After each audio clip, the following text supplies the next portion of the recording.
žinot, buvo kažkada 1863 metais toks sukilimas lietuvių ir lenkų kartu, vėlgi prieš tą carinės Rusijos priespaudą. Na ir mūsų kraštai irgi mena tas kovas, tos sukilimus. Sako, mūsų kraštuose tai buvo vienos pirmųjų tų kovos. Ir turim mes už Zapyškio, tokiam Šiaulių kaime, išlikę tokią, sako, va šito sukilimo menančią pušį.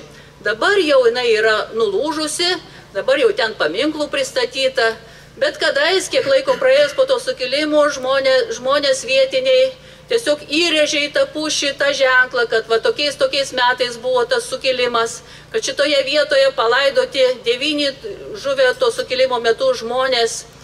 Paskui dar vėliau praėjus 100 metų vietinis žmogus pasodino 9 eglaitės, kad minėtų tiesiog ant toj kapo vietoj.